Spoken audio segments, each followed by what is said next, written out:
Welcome to the class again. Okay, so in the last class we finished the page 7, right? And we end the class by introducing right to tell us how to find out the rank of a matrix by using some known techniques, right? For example, elementary row operations, row echelon form, reduced row echelon form, and then a concept called non-zero row, right? So by using the procedures, okay, so we will be able to find out the rank of a matrix easily and effectively, right? And then we end the class by introducing or by working on a numerical example, right? Okay, so you can see the example 8 is the first one. Okay, and then I remember I told you or I asked you to try example 9. Actually, it has similar setting.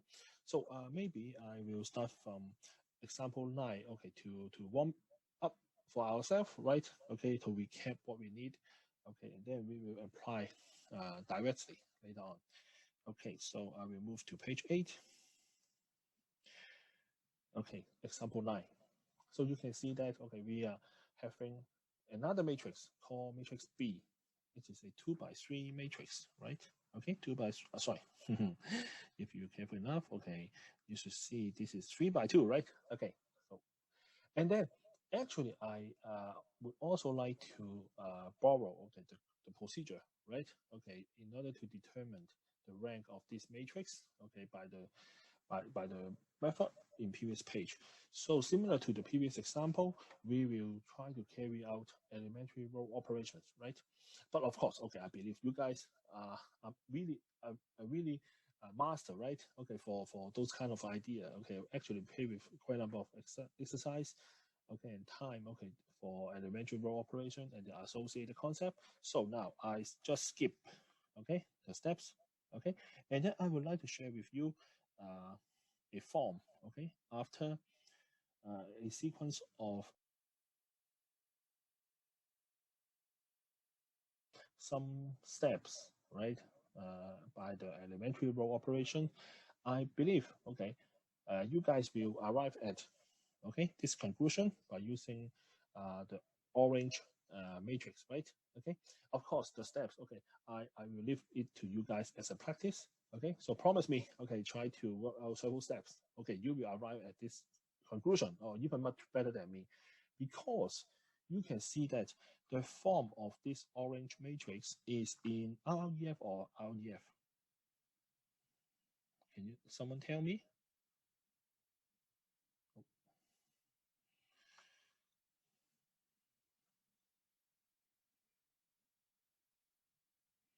It should be REF. Very good, very good. So that means, okay, you are with me, and then you are you did put some emphasis or efforts, okay, on the previous subjects, right? I mean the previous content and the lecture. Very good. Okay, but I'm not going to say this is the end of the story, because you can also, okay, take a step further, okay, to convert to REF, right? But I just stop here. Okay, okay, I just want to tell you, okay, even though you use REF, or in the previous example, there is a REF, right? Okay, so both of this kind of form will help us to arrive at the same conclusion or the correct conclusion. Okay, so I just want to stop here. Okay, if you wish, of course, you certainly are encouraged to convert the orange matrix into REF. Okay, but I didn't put the answer at this moment. I hope you guys can do it. Okay, we see that, okay, it is already REF, right?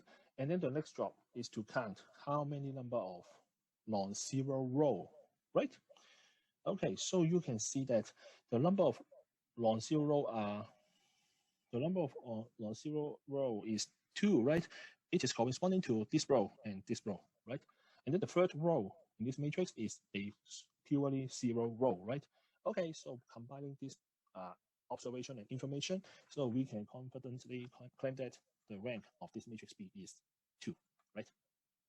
Or, okay, we can put this information as our conclusion. Oh, sorry, this is matrix B. This is matrix B. Okay. So rank of matrix B is 2. Okay. Okay. So far so good. So far so good. And then I would like to point out one thing. Okay, I believe you guys already took a look at the previous content, right? To review something, you may look at or you may spot, okay, a fact that in the example 9, actually the matrix B, okay, I used it. It is actually the transpose of the matrix we used it in example 5, right? Okay, when you take a look at, okay, you can see actually they are connected, right? By using transposition, right?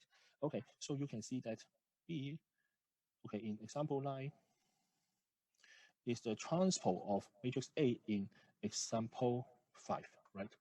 So you can also spot that actually the number of rank, the answer for rank of the matrix is the same, right?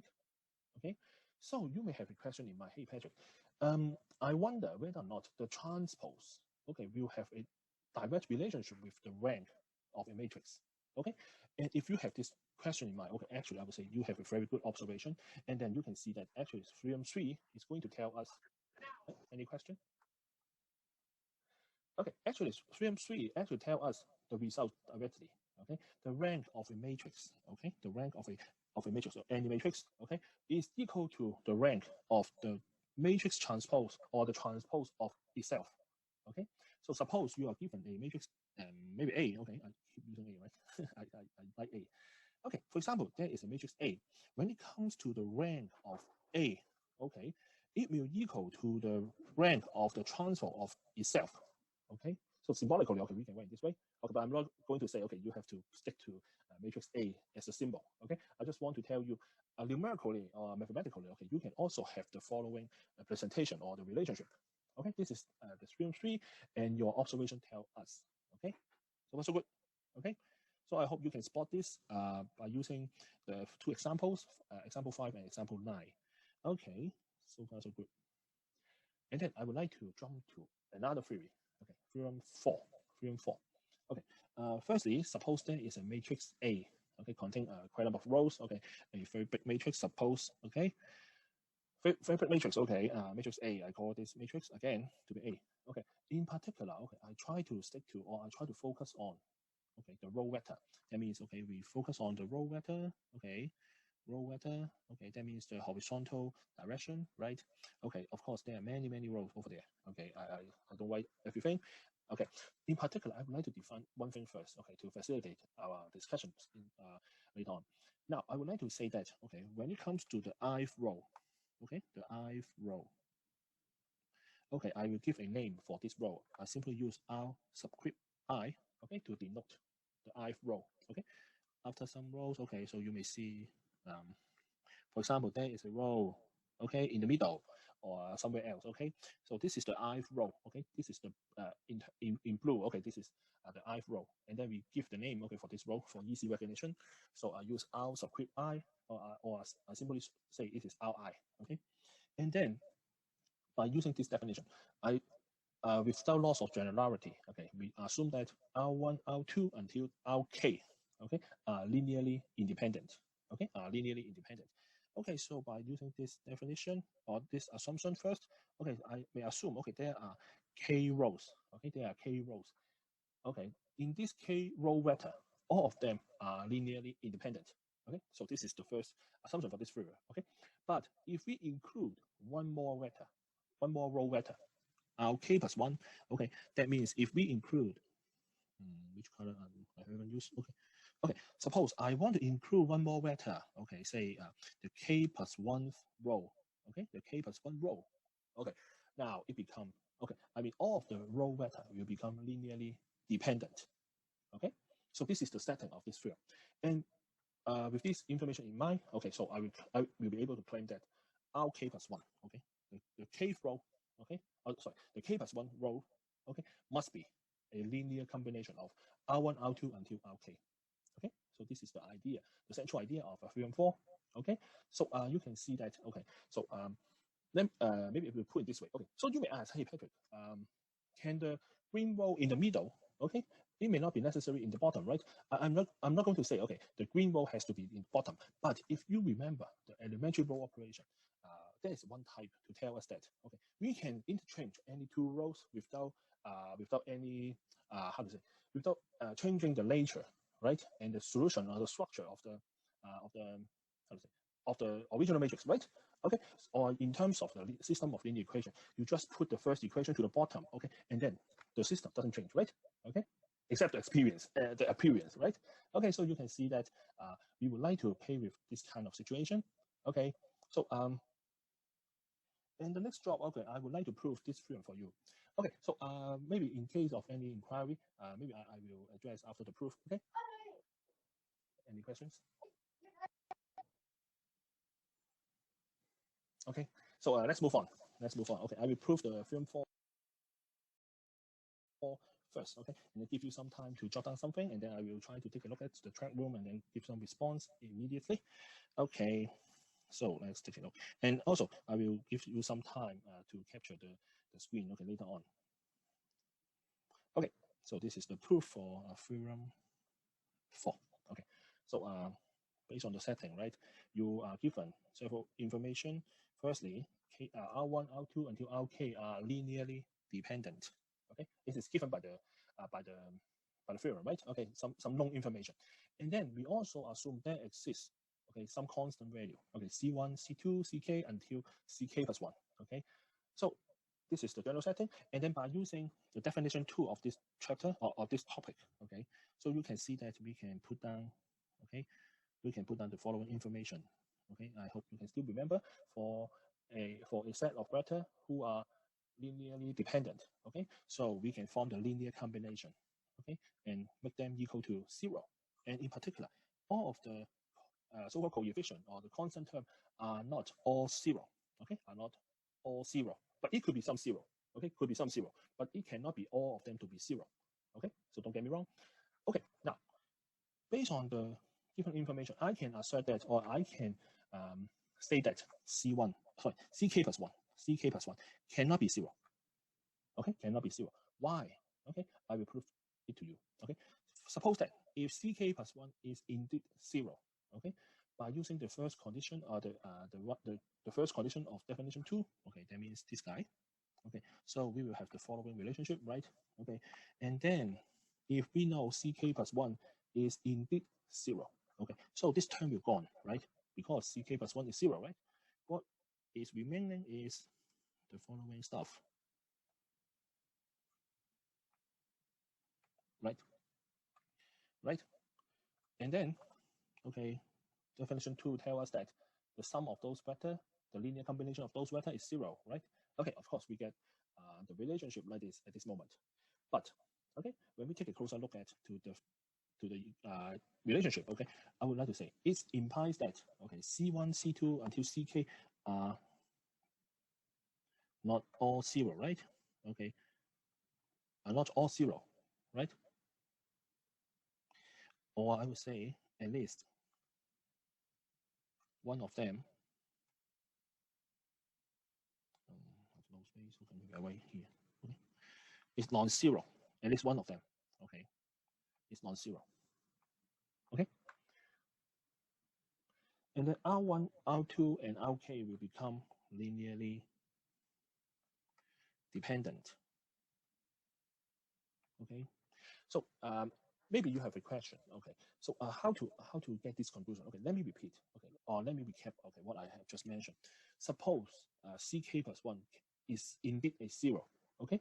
But okay, in the very beginning we mentioned that R1, R2 until Rk are linearly dependent, right? Okay, so if you know this guy to be 0, okay, that means okay, C1, C2 until Ck will have some number to be non-zero. Am I correct? Right? Otherwise, this condition cannot be satisfied for linearly dependent, right? Okay, so that's why, okay, I can claim that, or it implies that C1 until Ck are not all 0, okay, or at least one of them is non-zero, okay? And then R1, R2 until Rk will become linearly dependent. But if you review the theorem 4 carefully, you can see that we have to make sure R1, R2 until Rk, they are linearly independent, right? Okay, so this conclusion, which leads to a contradiction, right? It will lead to a contradiction to the fact that R1, R2, dot, dot, dot, until RK are linearly independent. All right. Okay, so you see, okay, you see the idea of the proof. And then under this observation, because we found that there is a contradiction, right? So we see that the initial claim, okay, for CK plus 1 to be 0 cannot be happened. All right, cannot happen, right? That's why, okay, I would say now you know that CK plus 1 cannot be equal to 0 anymore, okay, by this simple proof. All right, so good. This is not the end of this proof, okay? We still have something to go through, okay? But I just want to make sure, okay, you are with me now.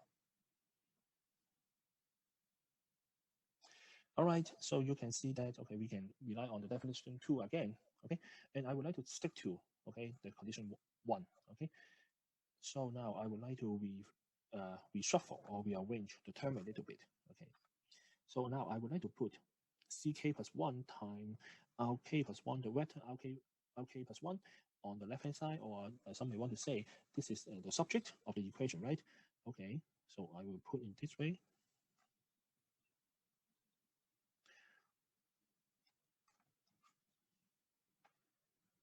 Right, I just simply move, okay, the term CK plus 1 times vector RK plus 1 to the left-hand side of this equation. And then I would like to write in this way, RK plus 1, the vector RK plus 1 will be equal to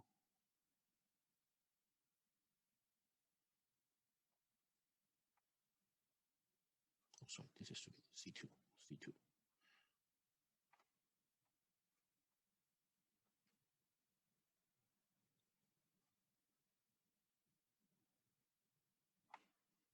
Okay, all right. Okay, let me recap the essential information here. I firstly move CK plus 1 times RK plus 1 to the left-hand side first, okay, and then I try to divide CK plus 1 on both sides, Okay, please remember that CK plus 1 is not 0, right? So we can divide CK plus 1 on both sides without worrying about the problem of undefined, right? Okay, it will not happen because we proved that already. Okay, so you can see that, okay, none of this term will be undivided. Okay, so we can write this way, right? So now you can see that C1 is a real number, some real number, right? CK plus 1 is another real number, right? So you can see that the overall term in every bracket on the right-hand side of the equal sign becomes a new constant only, right? Becomes a new constant, right?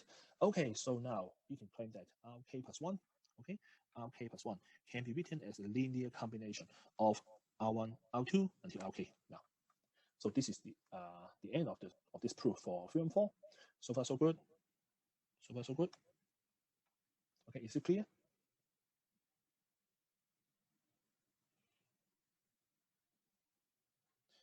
Okay.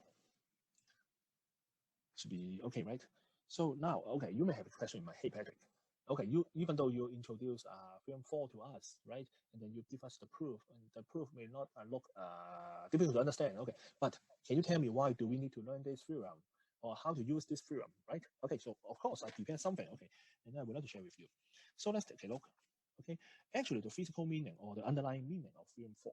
Okay, based on the theorem 4, okay, if a matrix has rank K, okay, that means suppose there is a matrix A, maybe again A, okay, the rank of this matrix, okay, A is K, okay, out of A is K, okay, suppose we have this kind of information, okay, so you can tell that, okay, actually there exists K effective rows in this matrix, okay, K effective rows, okay, you can see that, okay, effective, I use a quotation mark, okay, to denote this, okay, this is not an official term, okay, but I just want to tell you, okay, whenever you know the rank information, okay, or you know the number of rank, okay, for a particular matrix, you can assume there are K, so-called K effective row over there, but this theorem doesn't tell us which one is so-called effective row, okay, I just know there are K such kind of effective rows over there only. And then, except these K rows, okay, except these K effective rows, all of the others row or row vector, okay, will be able to express that as, okay, linear combination of these K rows, okay. So this is the central idea of theorem 4. Whenever you know, okay, the rank of the matrix, so you can confidently claim that there are K effective rows. In case the matrix have row more than K, say K plus 1, K plus 2, until a very big number, you can always say that the rest of the row other than these effective rows can be written or can be expressed as a linear combination of these k effective rows. Okay, so this is the idea of theorem 4. And I would like to share with you the last example to tell you how to apply theorem 4 or how to visualize the idea of theorem 4. Okay, so let's take a look. Okay, consider a matrix. Okay, A. So clearly this is a 3x4 matrix, right? Okay. So far, okay, I believe you guys will be able to take some steps and then conclude the rank of this matrix for me, right? So I believe you guys can do it.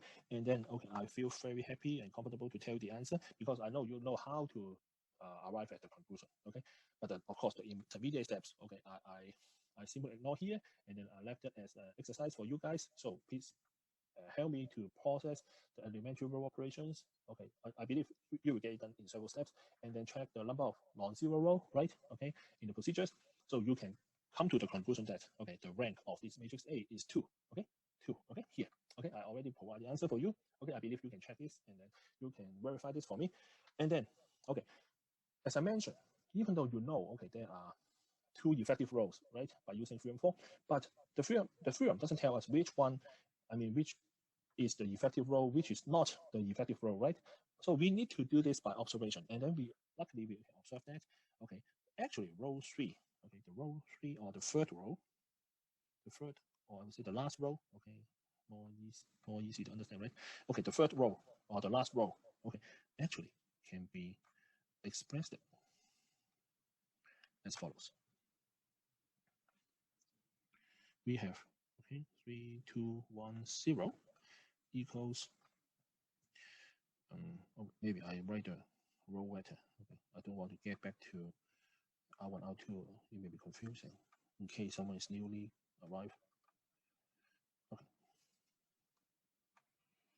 All right. You can see that, or we can observe that. Okay, 3, 2, 1, 0. Okay, that means the third row. Okay, the third row can be expressed as a linear combination of the first and second row or row vector, right? Okay, so to be specific, okay, okay, this is the second row, right? And then this is the first row, right? So you can see that whenever you know the rank of this matrix A is 2, okay, there are 2 effective rows, okay, and the theorem 4 promised me that, okay, other row other than another row, okay, other than these 2 effective rows, okay, we can always return, the remaining row, okay, can always be written as the linear combination of the 2 known and effective row, right? Okay, so you can see the result here. Luckily, we can see the third row can really express that as, okay, the linear combination of the first row and the second row. Okay, so this is the way we apply theorem 4. So you can see the results agree with theorem 4, right? Okay, and I hope, okay, you can see the meaning of theorem 4, okay, at this moment. So so far so good. In case you do not know, or you may not be able to recall the way why we can determine, okay, the rank of a given matrix. Okay, please go back to the page. Let's see, let me check. Please go back to the page 7. Okay, go back to the page 7. Topic 2.1, page 7. There is a procedure, right? Okay, to check rank by several concepts, right? Okay, ERO, RREF, or REF, right? And then non-zero row, okay?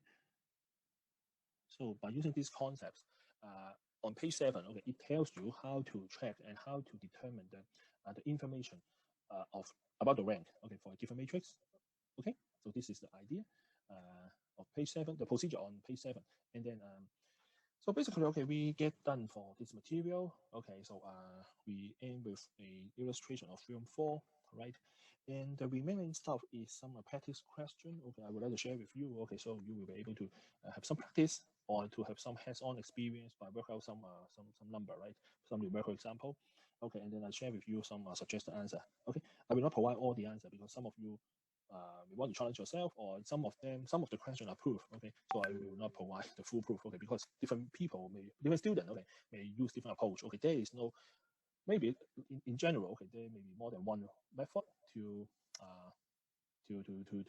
prove something, right? Okay, so I don't want to give you an impression that, okay, there is only one way, or this is a model answer. Okay, all right, so far so good. Okay, so as promised, okay, I will show every page for 10 seconds maybe. Okay, in case it is not sufficient, okay, just let me know. So we will start from page 7. Oh, sorry, page 8, right? Okay, and then at the same time, I will also see the chat room, okay, to see whether or not I can address your question right away.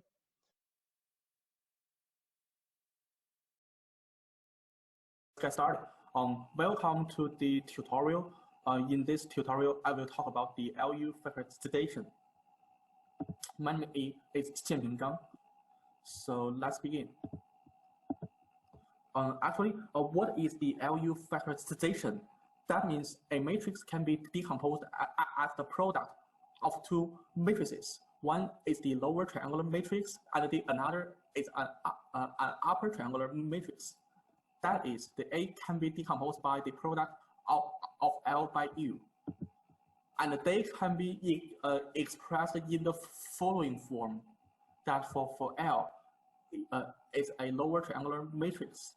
And that means all the values reside below or on the diagonal lines. And for U, that is actually an upper triangular matrix. All the values reside on or above the diagonal lines. So all the values below the diagonals, they are all 0. That is quite similar to the lower triangular matrix. All the values above the diagonals, they are all 0. So here, I would like to emphasize 2 points. One is all the values in L or U, they are all real numbers. And another one is, in this tutorial, we mainly focus on the square matrix. We suppose that the matrix we use, they are all square matrix.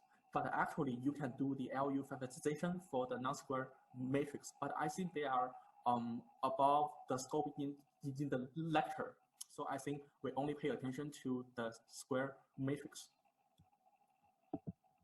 And in order to solve the L and U, right, we need to find how to decompose the matrix A to L and U. We need to use like the definition of the matrix multiplication to solve the following equations. We can write down that for A11, that is the first row of L by the first column of U. We can then write down all the equations. So we observe that there are about 4 equations, but we have 6 unknown variables. So that is so we cannot find a unique solution for this system. So there are infinite solutions, right? So in order to have a unique solution, we need to add some constraints to the original assumption on L or U. So in general, we will assume that all the diagonal values of the L to be 1. So that means the L11 and L22 in the last example, they are all 1. So after that, when we fix 2 values, so we can have a unique solution to decompose a matrix. So that is quite similar to a n by n matrix. So suppose that your A is actually a n by n matrix, and your L or U, they are all n by n. For each of L or U, there are about the summation from 1 to n variables. So that is n times n plus 1 over 2 variables. And in total, there are about n squared plus n variables. But actually, you only have n squared equations, so you cannot find a unique solution. You need to add constraints. So you assume that all the diagonal values of the L, they are all we assign them to be 1. So there are n another equations. So for now, you have n squared plus n variables and n squared plus n equations. So you can have a unique solution for the system. So here is one simple example. We have a 2x2 matrix A, 3, 9, 4, 5. So I give you guys about 1 minute. Can you calculate the L and U accordingly? So if you finish it, please type like finish in the chatting group.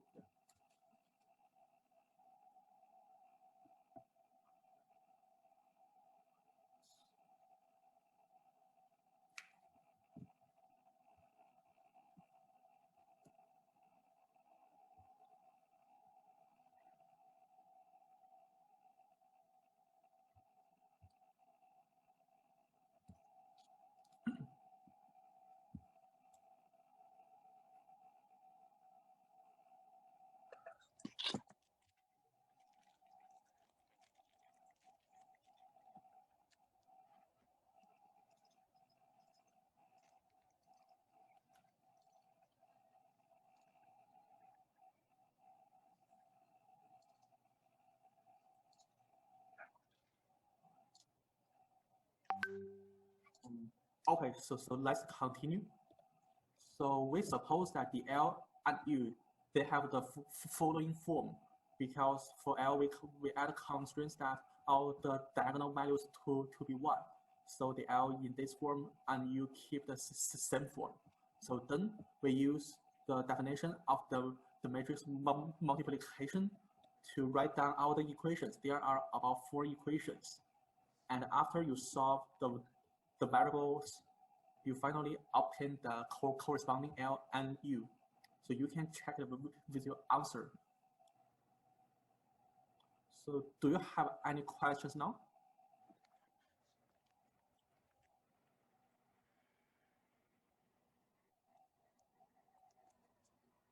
So if not, I will continue.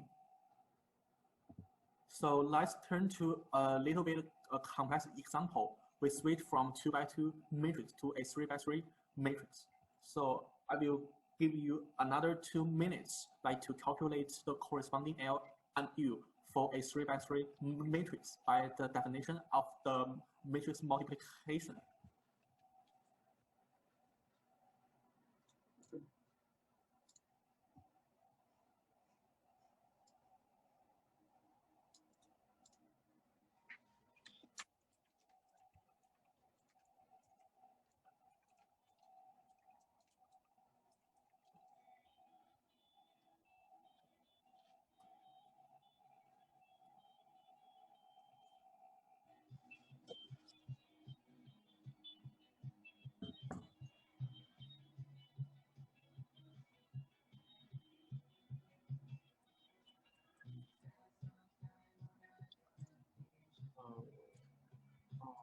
I think I need to try to mute.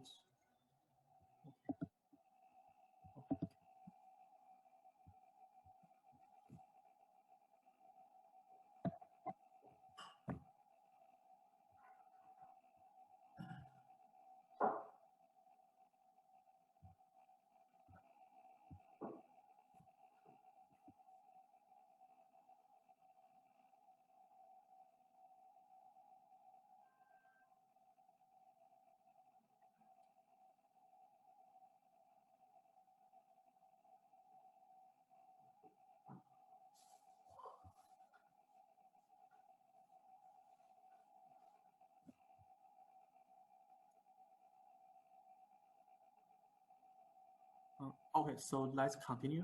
And I will explain how can you derive. Okay, I have one question now. When will the recordings be uploaded? Okay, I think after the tutorial, I will finish the recording and I will send it to the Blackboard directly. But in general, there will be about 1 or 2 hours for the website to do the encoding. So I guess about 8 or 9 p.m. to get the video. Yes. Okay, so let's continue. So for L and U, we assume that they have the following form from the assumption we made before. So for now, we just write down all the equations by the matrix multiplication. So here we have 9 equations, and then we solve it 1 by 1. So we have all the values for unknowns And then here is the result for L and U. So you can check it with your answer. So you observe that you need to solve 9 equations. Oh gosh, so that may be a very complicated work for you. So I guess we need to derive some simple idea, like some easy way to find the L and U. So here comes another method to obtain the L and U. So recall that we already learned the row operation for a matrix, right?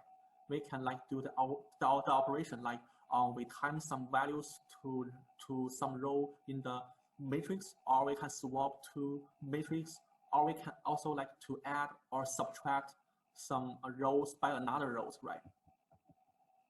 So I think yes. So for the so we have a questions. Yeah, for the diagonal of L, can we use 1, 0, 0 or 1, 0, 1? Is that 1, 1, 1? Actually not, because actually there first of all you need to add the constraints to the diagonal values, right? But if you assume them to be 0, it's quite a super strong constraints. So that may influence the results that you may not get a proper U. So that's the problem. Why we can use another question. Okay, so I will explain it later, because you will see that why we assume all the diagonals to be 1. So wait a little bit, right? Okay. So I will continue. Recall that we can do the row operations like to A, right? So means we can do the addition or subtraction for the row. So can we just like to do the row the operation to A and transform it to an upper triangular matrix? In this setting, we only allow one type of the operation. We only allow the subtraction. Right? The row I is equal to the row I minus k rj. That means we subtract row I with row j times k. We only allow one type of the operation. But for k, they can be real number, like they can be negative or positive. So yes, so we only allow the subtraction. So here is the same A, 3945. Can you do the row operation to A to transform it to an upper triangular matrix? You can just type your result in the chatting group, like how to modify the row 2 or modify the row 1. You can try it.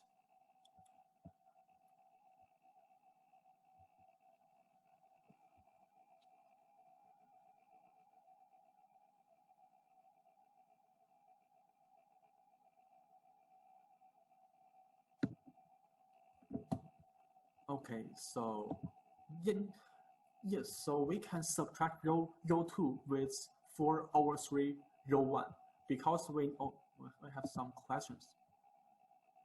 Yes, you're right. Yes, you're right. Yes. So yes, in order to transform A to an upper triangular matrix, we need to eliminate the values in the left corner. So we need to eliminate 4. So how to reduce the 4 from to 0? So we can do row operation on R2 to subtract it with 4/3 row 1. So we can do the row operation to transform A to U by the row operation. So we obtain the upper triangular matrix. That is 390 -7. So for now, we know the A, right? We know the A, and we can do the row operation to A to transform it to U. So there is some relationship between the A and U. But we remember that the A can be decomposed by a lower triangular matrix by another upper triangular matrix. So the only thing we need is the lower triangular matrix. So we know that we can, like, I would like to use a marker. Okay, So we know that we can use row operations to transform A to U. So conversely, we can know how to recover A by U. So if we know the conversely operation, so the L will be the operation, right? We know that we do the row operation to U, that is to left multiply it with the row operation matrix.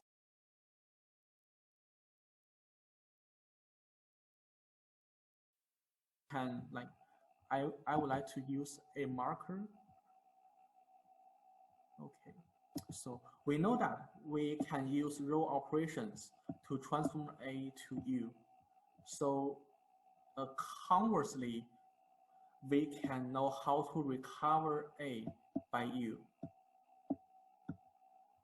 So if we know the conversely operation, so the L will be the operation, right? We know that we do the row operation to U, that is to left multiply it with the row operation matrix to U. So now we first to show that U is obtained from A by subtracting row 2 with 4/3 row 1. I think all of you guys can get the answers. So in order to recover A, so how could we do for U to recover A? So I think it's also straightforward. The A can be recovered by adding row 2 with 4/3 row 1. We just change the subtraction to the addition, then we can recover the A.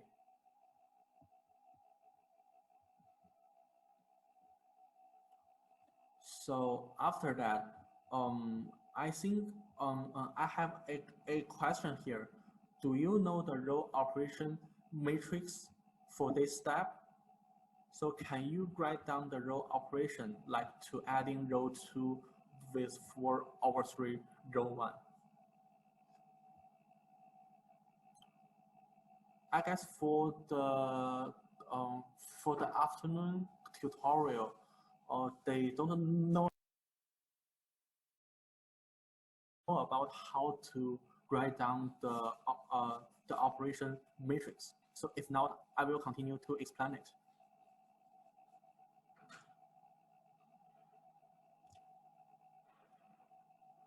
Oh, okay. So I have some information. Let me check. Yes, I think you're right. Yes, but here is you just write down the equation like we assign the row 2 with row 2 plus 4/3 row 1. But you need to transform the operation to a matrix.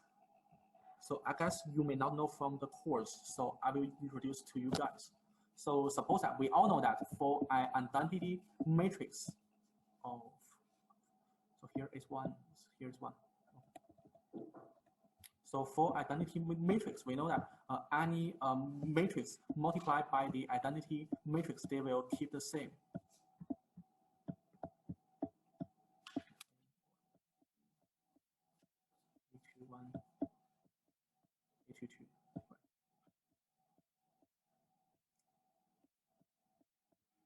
So for now, if we would like to know like the R2, we replace R2 with R2 plus 4/3 R1.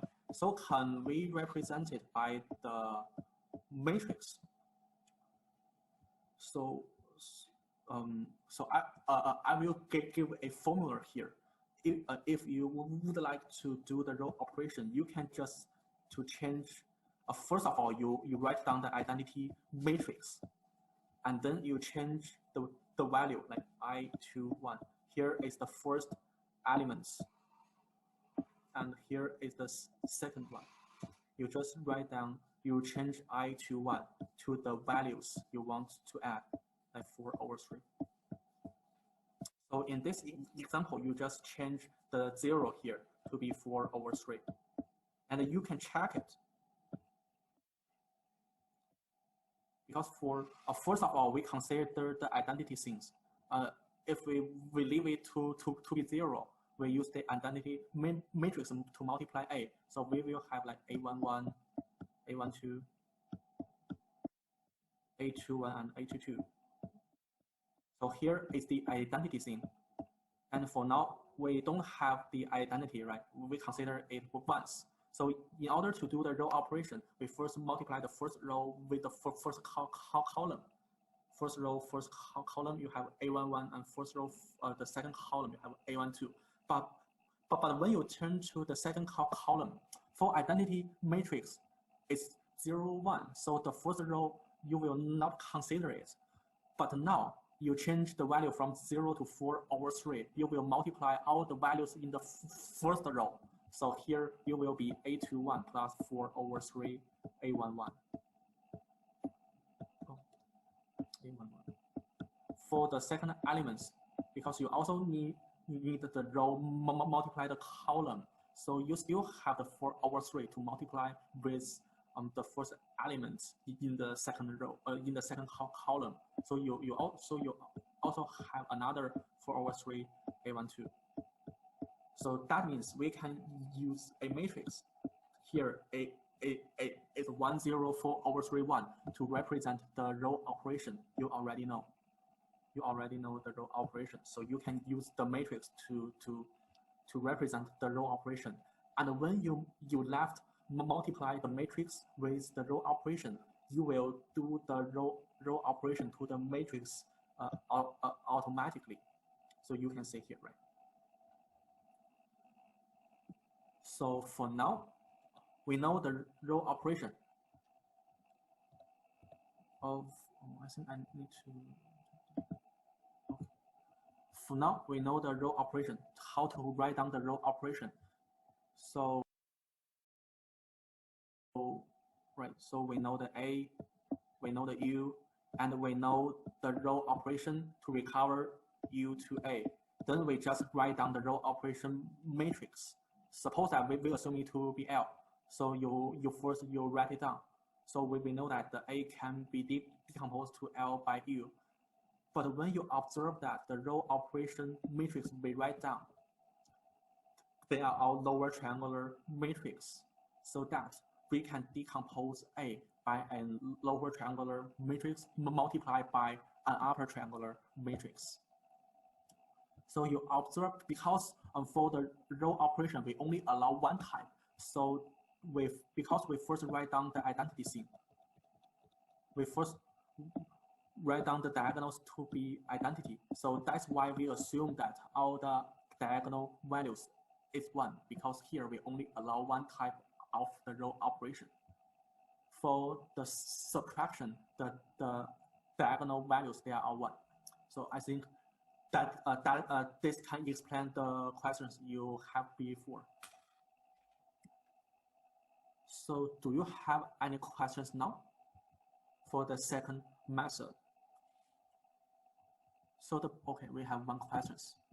Can you send the PowerPoint in chat room? Actually, I upload the PowerPoint through the Blackboard, so you can download it from the Blackboard. But yes, okay, yeah.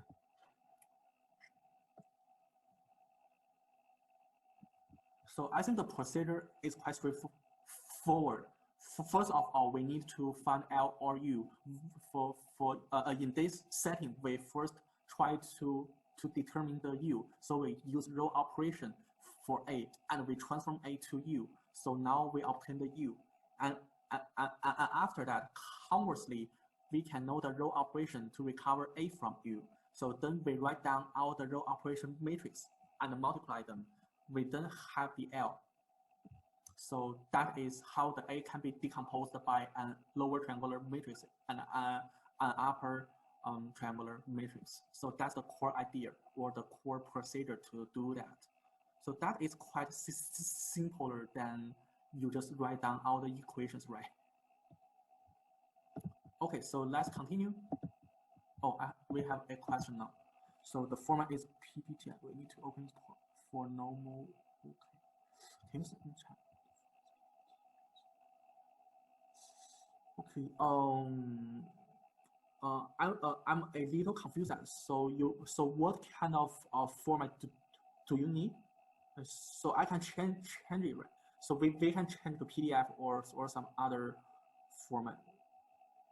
Maybe okay. So I will transform the PowerPoint to PDF after the tutorial and re-upload it to the Blackboard. Okay. Oh, we have another question. I use computer to. Okay. So that direct browsing is. Oh, I see. Okay. I see. Oh. So in the next time, I will try to transform it to the PDF so you can view it from the Blackboard. Okay. Okay, so let's continue. So for now, we change from 2 by 2 to 3 by 3. So can you calculate the L and U by the row operation? So remember that we only allow one type of the operation, the row subtraction. So for the first step, can you transform A to a U by the row operation? So I will give you about 1 minute to do that.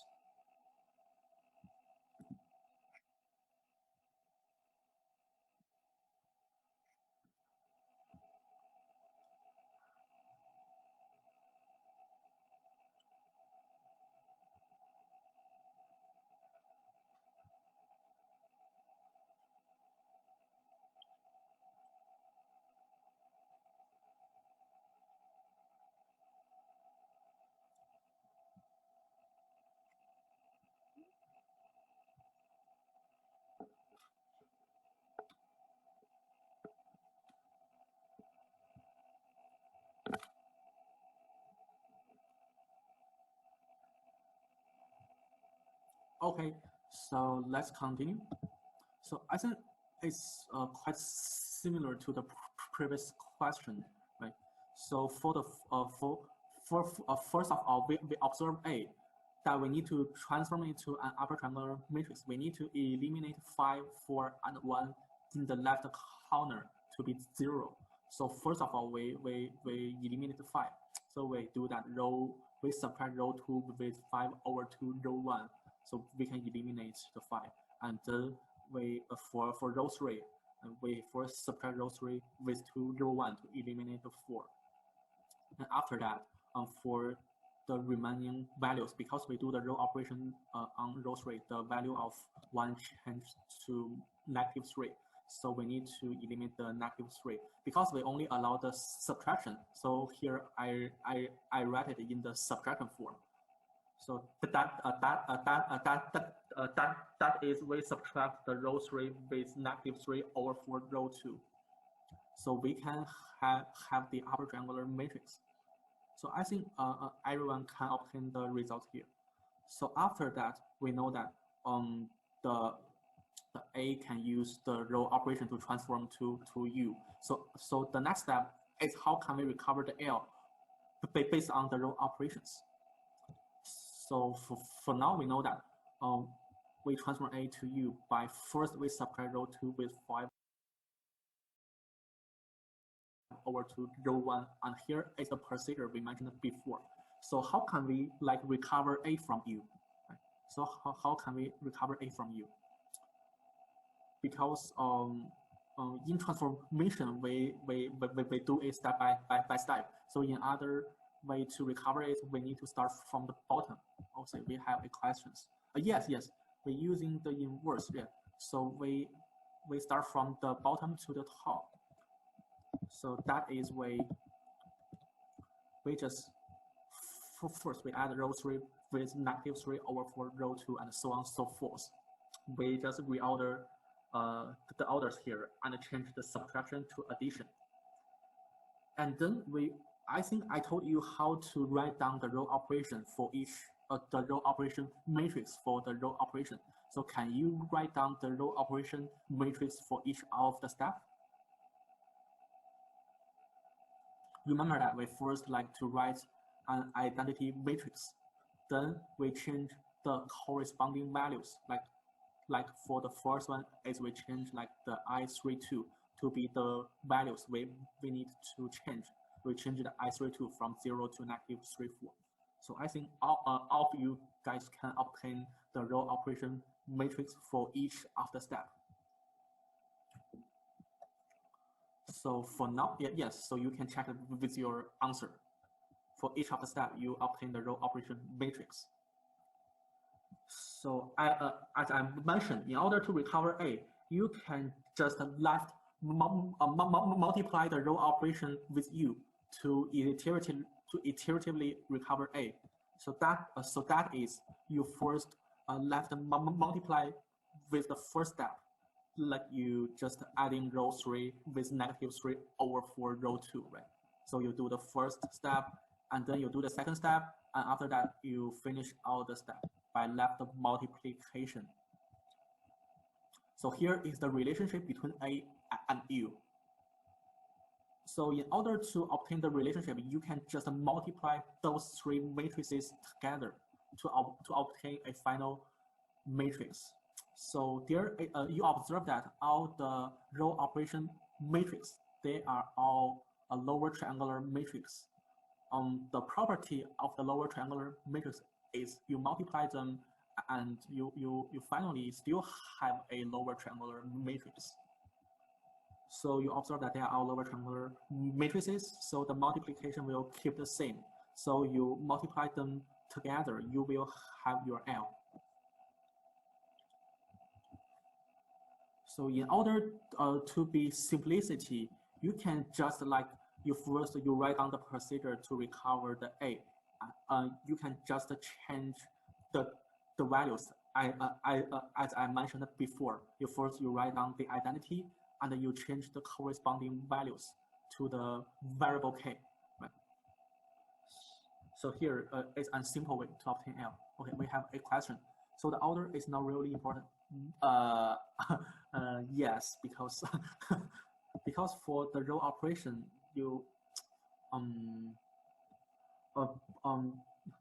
so how to say that? In this case, it does not influence you change the order. It will not influence the result. But for other cases, that may influence. So it depends. In the LU factorization, you don't need to care about the order. You only need to know how to recover A, and you replace the values from 0 to the corresponding K. So you can have the L. Yes. Okay, so I guess you don't have any questions now. So for now, we already introduced that we how to calculate the LU factorization for a given matrix. But what is the motivation behind them? Why we need to do the LU factorization? Because for the computer, they don't know how to solve the linear equation systems. So the LU factorization is a tool for the computer to solve the linear equation systems in a procedure, or we can pre-code the procedure. Like first we do the LU factorization to the matrix, and then we can solve the equations. So here I will show how to solve a linear equations by LU. So here is the same matrix we mentioned before. So we already know the LU. So then we write down the LU for the matrix. And first of all, we just denote the U multiply the X to be Y, right? In short, we just denote it to be Y. So here, yes, so we denote to be Y. So here we only need to solve a small equations, the L by Y. So you observe that for L, all the diagonal values are 1. And for the first equation, you have Y1 is equal to 9. It's very easy to for the computer to solve the first variables. And then for the second equations, it only depends on the Y1 and Y2. But the computer already know the Y1, so you can directly obtain the Y2, so on and so forth. So the computer can very easy to solve the equations with a triangular matrix. So you obtain the y. So after that, you substitute y back to the u by x. So here is y, here is u by x. So here is the same thing. You observe from the bottom to the top, right? It's easy for you to obtain the last variable's value, and then you trace it back. So all of the variables are easy to obtain. So that is a quite simple way for the computer to solve a linear equation system. So that's the motivation behind it. Okay, so I think that that is all for today.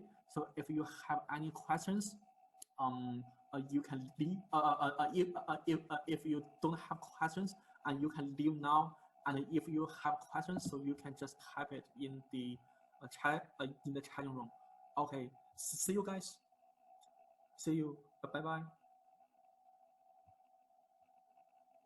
So if you have any other questions, so you can send an email to me or other TAs. So we will try our best to solve your problem. Okay, so let's start. Let's stop the sharing and the recording.